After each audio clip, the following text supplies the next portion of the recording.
Our new discoveries are to be found this way.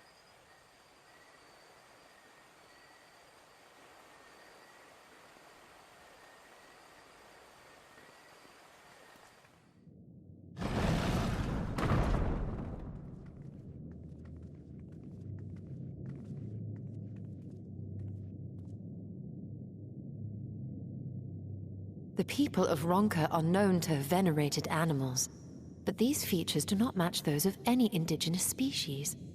This is no common beast. Though that much is plain from its proportions. Lifelike, is it not? One could almost imagine it breathed.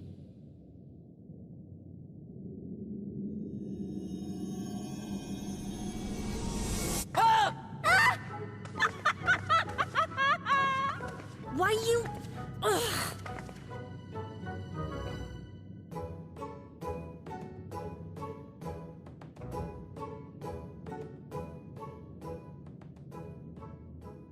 This owl, by contrast, seems no different from the others we've seen.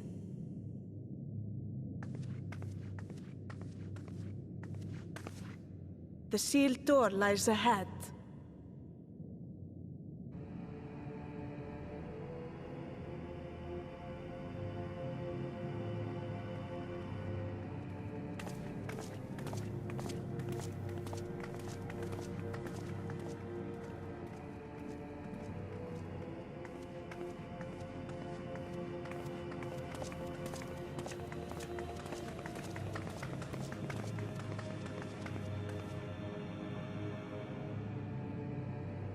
As you see, one statue is missing. I expect we are meant to replace it as before.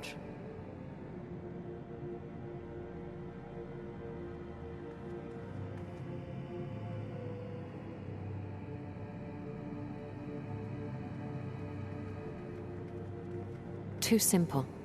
There will be some additional defense mechanism.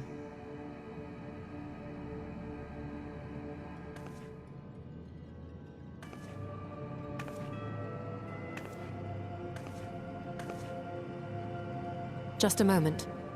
There are words carved into the stone.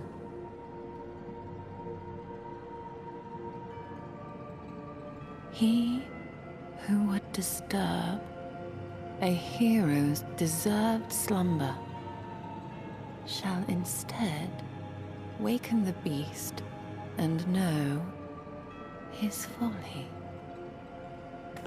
Wait! Don't!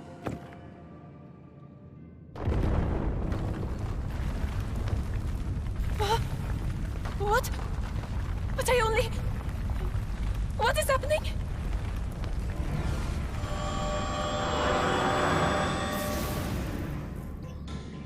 Oh no, oh no, oh no, oh no, it lives! Why am I not surprised? Prepare yourselves.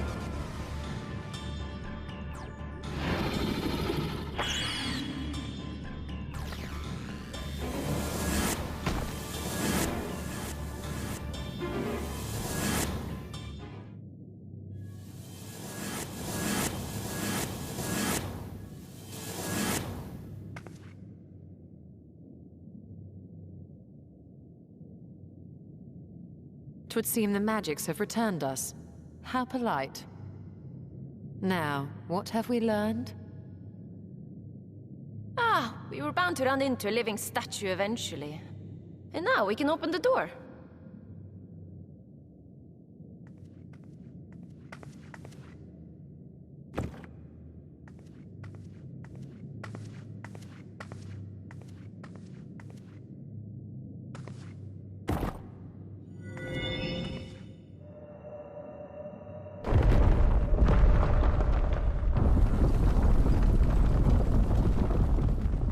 He who would disturb a hero's deserved slumber.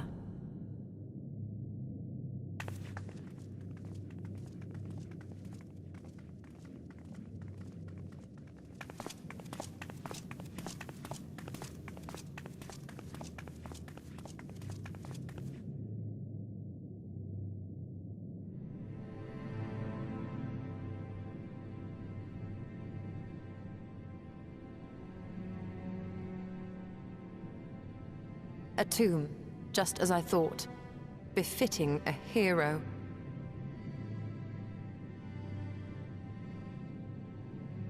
She is Vis. Could it be the Archmage Tiuna?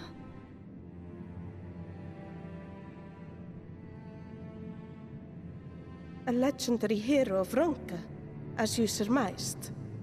The tales tell of how she smote entire armies with a single incantation, so potent was her spellcraft. Though she ever fought in the name of peace.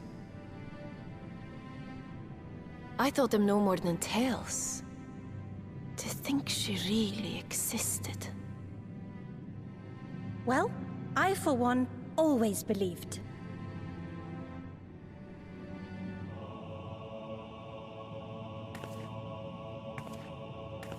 I wonder. By the light of fallen stars, great power awakens. Tiuna was not only a master of spellcraft.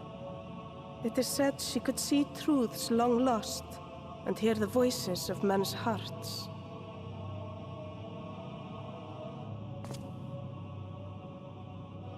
Naught less than the echo. In which case, none of this is mere coincidence.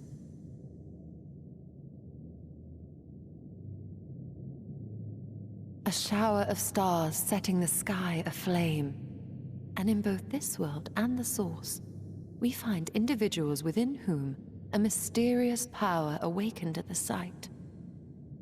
We can never unpick the why of it. Now, however, I believe we might.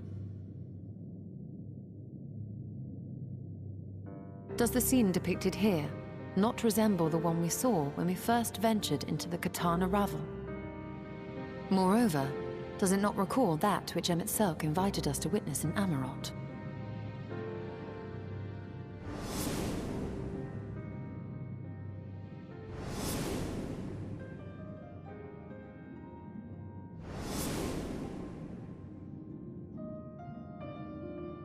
The final days.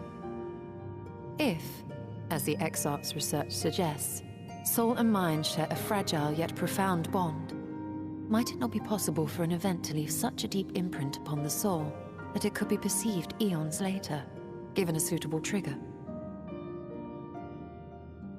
The echo defies explanation by conventional etherological theory, or shall we say modern etherological theory. But if it is a power that once belonged to the ancients, to souls yet undivided,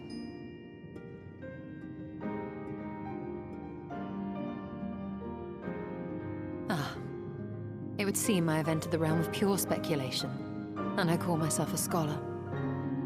I shall refrain from making any further wild claims until such time as I have evidence.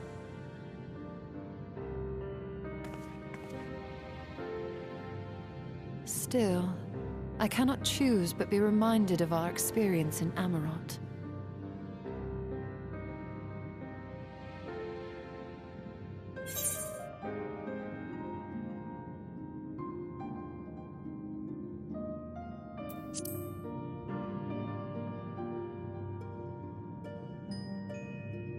Remember us.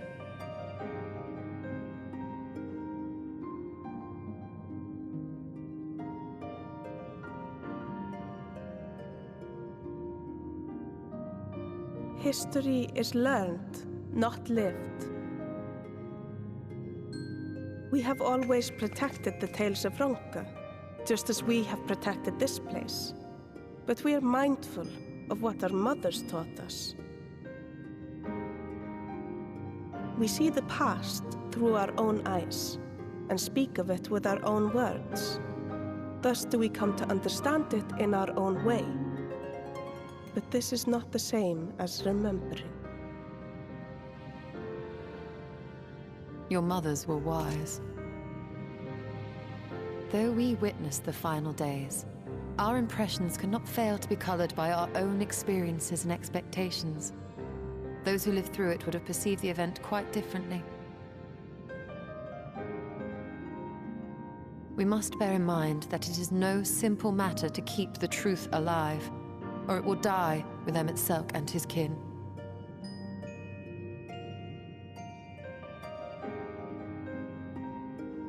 But we have disturbed Tuna long enough. Fana will serve similarly well as a venue for our contemplations.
If you were hoping to vent your frustrations on our Aesir friend here, I can only apologize. Few as they are now, it took us no time at all to track it down. That suits our purpose perfectly. Now we need only wait for Ardbert to arrive. Weren't you two meant to be attending to the empty? We were, and are, but we can hardly ignore the rest of the world. So we thought we might see how things were coming along. From what we can gather, the answer is strangely. Right now, we think we can do more good here. It is heartening to have all present. Indeed. We will be glad of the additional hands should matters escalate. Our quarry has come.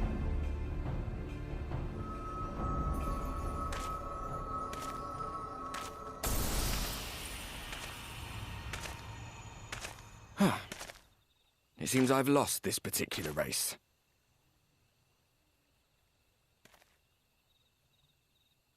Although I suppose it's only fair. When we first met, it was I who outpaced you. Ravana, was it?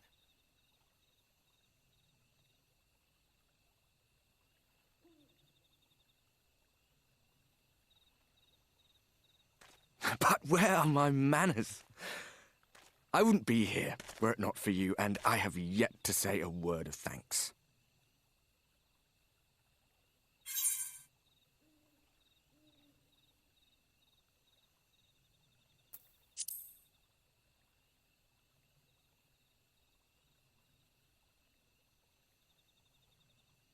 Poor fellow. He will be sorely missed.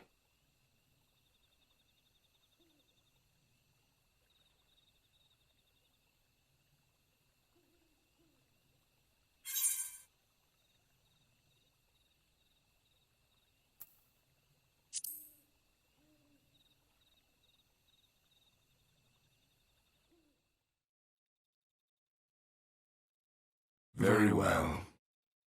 Let us forego this pretense. After all, it was never you that I needed to deceive.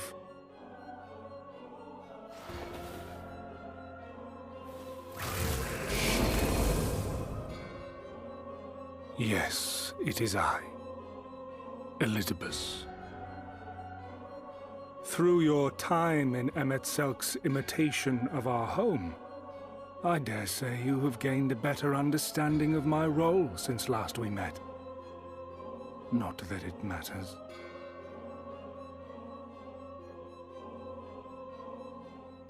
We understand your role, emissary, but not your goal. What is it that you seek to achieve? I seek to enact the will of the Convocation, of course. If it helps you to think of me as but another Ascian, no different in nature or purpose from the rest, you are welcome to do so. Once, I would have said your goal was destruction alone. Now I understand that you fight for something you love, just as we do. Yet though we seem doomed to clash, I bid you consider Emet-Selk's final words. Remember that we once lived, he said. Had he not seen some glimmer of hope in our kind, I do not believe he would have spoken thus.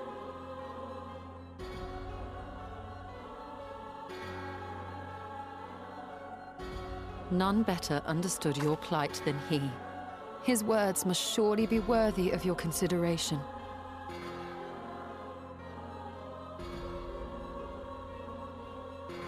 Emet-Selk. How very unlike you to err so gravely. That one should stray at the end of so onerous a path is understandable, but I had thought you above such weakness. Mayhap you thought the same. Would that I had been present to offer correction. But I shall do so now, as is my duty, and return all to its proper course. As for you, look at yourselves. Look at your history. Look back 100 short years to how your greatest warriors were undone. And now, at but a word from me, you raise your hands in answer like the puppets you are. Naught has changed. You fail, and you fail, and you learn nothing. Allow that which is most important to slip through your fumbling fingers like so many grains of sand, again and again and again, and you would remember us. You do forget yourselves.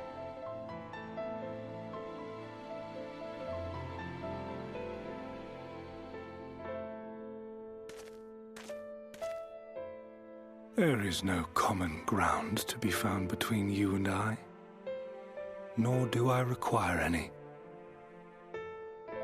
I have my duty. Wait!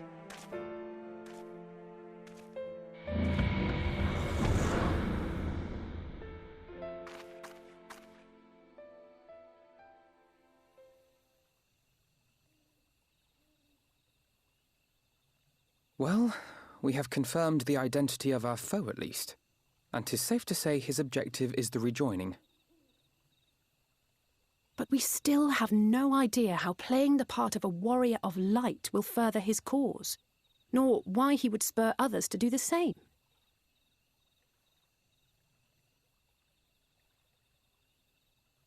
Another visit to the Tempest may shed some light upon these mysteries. Whether we are to exchange words or blows with Elidibus at our next meeting, the fact remains, we know too little. Ere our paths cross again, I would learn more of the world that once was, and of Elidibus himself. In this, we would be best served going directly to his home, much as Emmett Selk came to ours. Though I see the wisdom in thy suggestion, the Amarot we visited is but a phantom born of Emmett Selk's memory. I fear it will teach us little that we do not already know. I quite agree. Yet the ruins of the actual city remain unexplored. Given the vastness of the Tempest, I should not be surprised were there more such structures like to those in which the Ondo reside.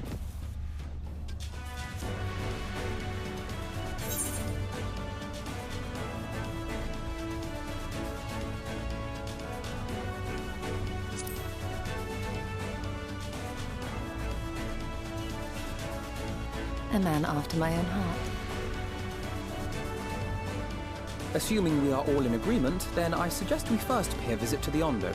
If anyone can tell us where more ruins are to be found, it is them.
This structure must have served an important function.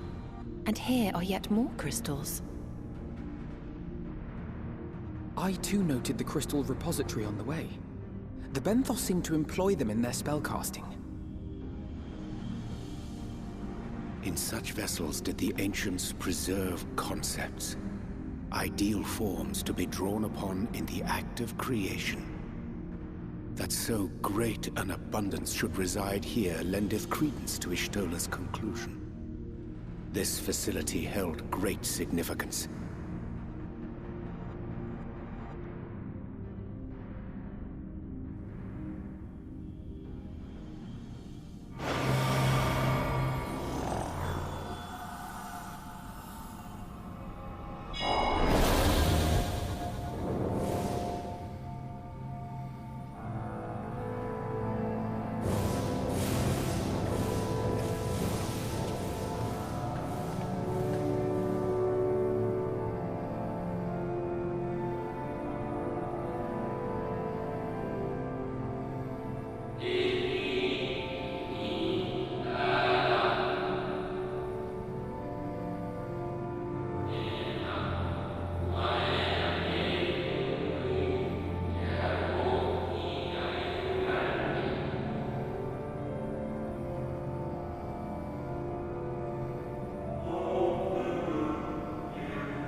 So, it was they who first summoned Hydaelyn. Their discussion did seem to imply as much, yes. I cannot say I have ever heard of this Venar before. For a certainty, Emet-Selch never uttered the name, speak though he did of the schism which Zodiark's advent wrought upon mankind. Some were of the viewpoint that his power must needs be restrained, and to that end did they call forth she who would serve as his shackles. We now know that it was this Venar to whom they looked for leadership. And that this place, in all likelihood, served as their headquarters. The presence of such intimate records attests to that. I would hear what else they have to tell us. All of it. Did anyone see the source of the image?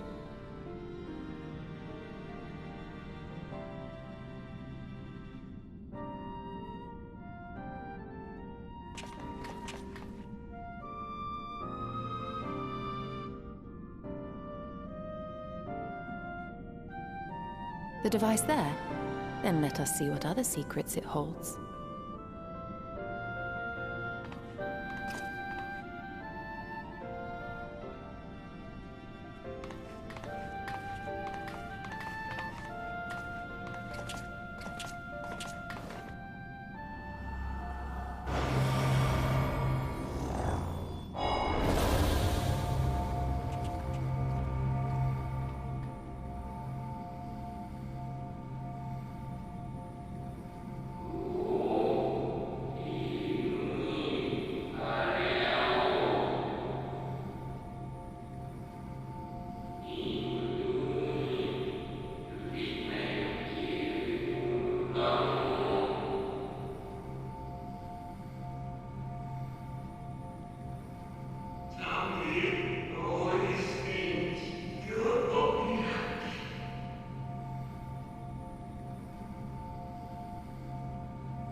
Forgive me, but did that not strongly imply that Elidibus sacrificed himself to become Zodiark's heart? 7 hells. Then who or what are we dealing with?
Dare I ask what's going on? Ah, excellent timing. For me, in any case. We have a problem. The vast majority of those gathered here are presently in the employ of the Guard or else one of the facets, and no longer wish to be so. In principle, all are free to change vocation at any time. But a city does require a certain number of people in these positions if it is to continue to function.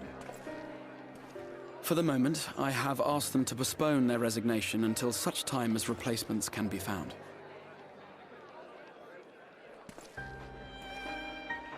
As you may have surmised, we have the Warrior of Light to thank for this. It's you! The Warrior of Darkness!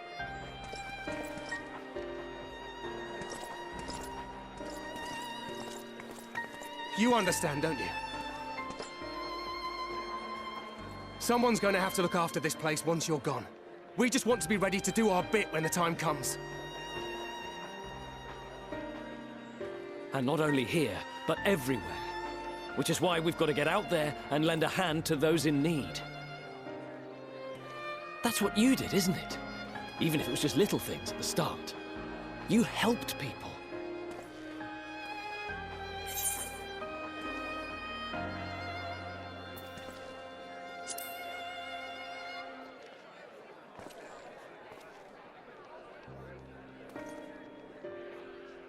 And we're trying to do the same. We may have our sky back, but there's no shortage of people who still need help. If we follow in your footsteps, then I choose to believe we too can be heroes one day. Even warriors of light.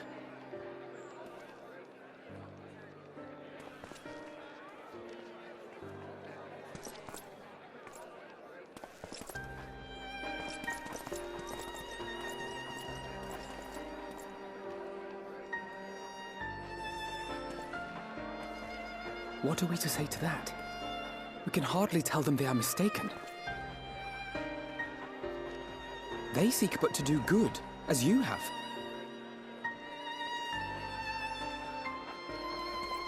But no more can we stand idly by and suffer a paragon's scheme to proceed unchallenged.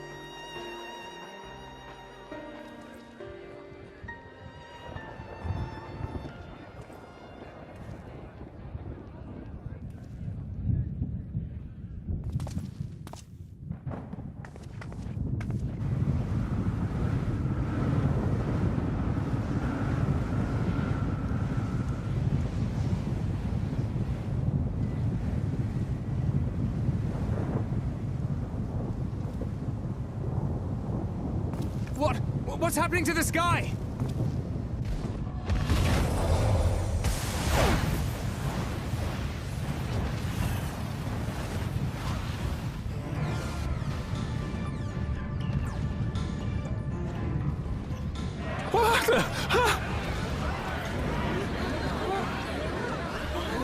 Wicked White. Oh no!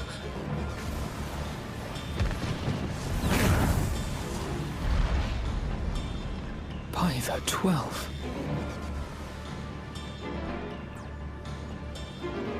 A star shower.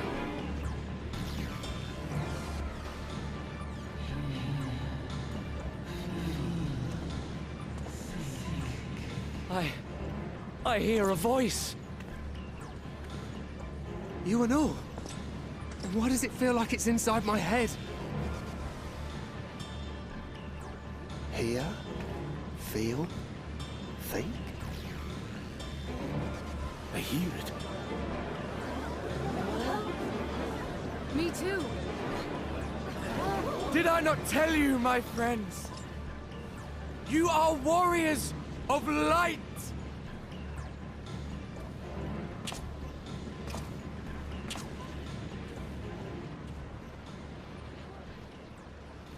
You're back!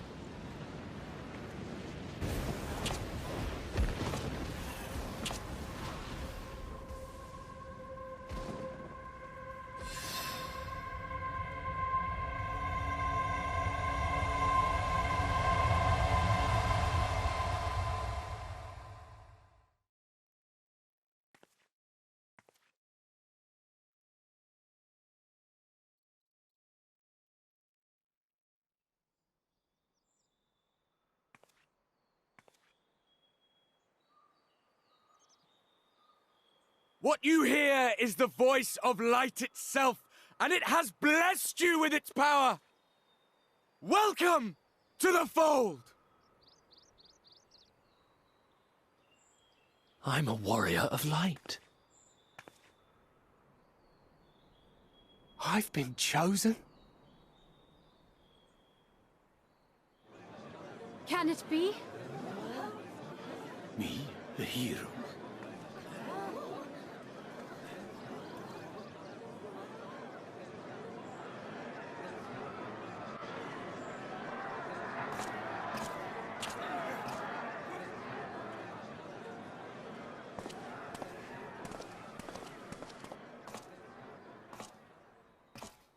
Wait!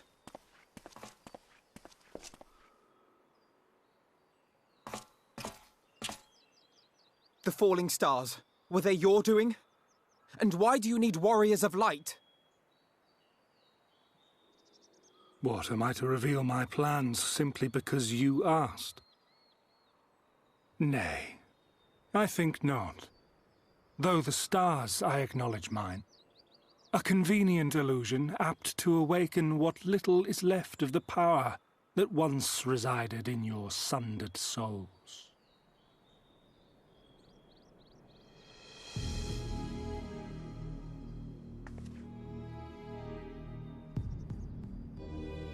That which you and yours call the echo. And an echo it is, of a symphony. But a fraction of what men in their completeness once possessed. Even those among you who tower over others in the gift have only the faintest trace of it. But though sundered and forgotten through death and mocking rebirth, it has persisted. A whisper of our past. Burned into your very ether, along with the sight of our end. Through the rekindling of memory, I have awoken the ability, just as Hydaelyn is wont to do when she has need of new minions.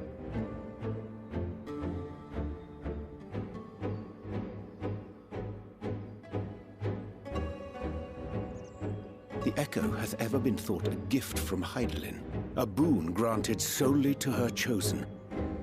Yet thou wouldst claim she merely awakeneth the power that men should hearken unto?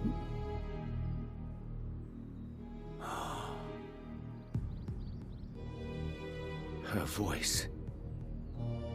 Given the perceived simultaneity of her call and the awakening of her chosen's capacity to hear it, it is only natural that we thus attributed the source of the gift. Yet if, in truth, the Echo is a prerequisite for hearing her voice, one might surmise that her call never ceaseth, such that all who awaken to their innate gift might receive of the blessing of light at the self-same instant. In sooth, we bore witness to this but moments ago. At the sight of the star shower, full many in the crowd did speak of hearing a voice in their minds, did they not?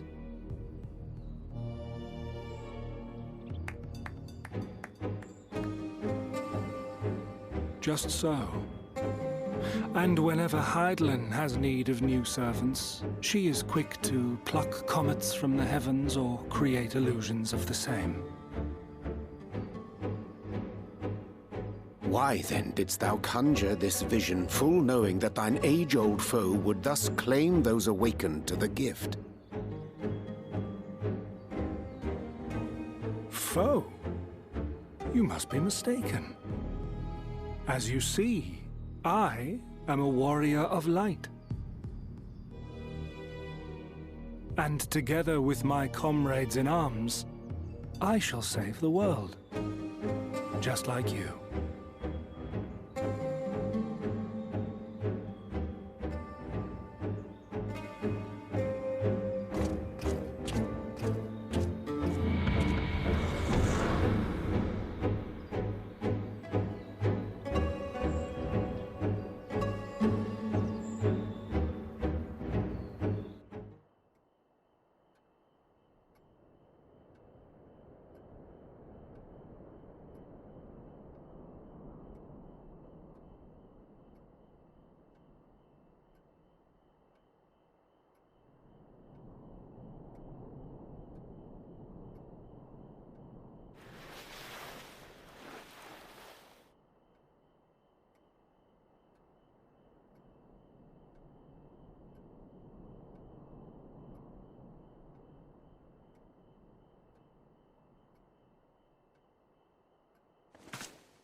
Foiled again.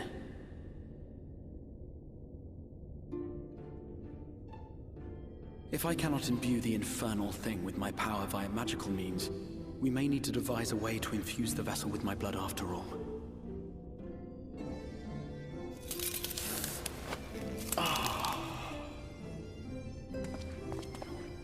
Art thou unwell?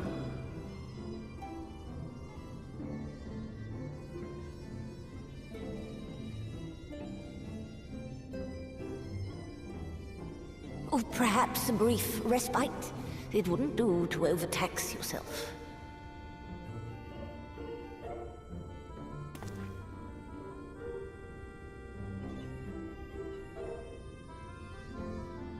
I'm fine. And given to stubbornness, I'm afraid. Especially when I have a stake in the outcome.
The dream again.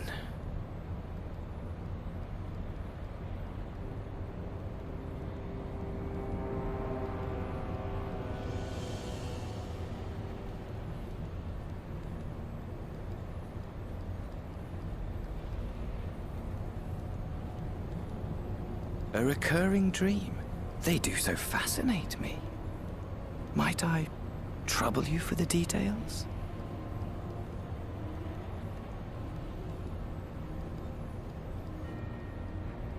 I have always dreamed of it. Fire falling from the heavens, and the city, nay, the whole world ablaze.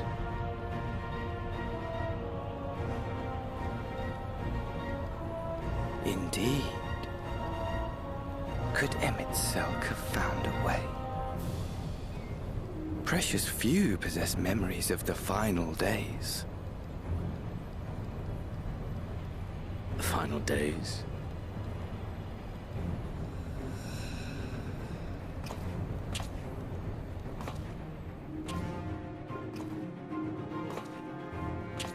Why, yes. Admittedly, my knowledge is mostly second-hand, but if you are interested, I will gladly tell you the tale.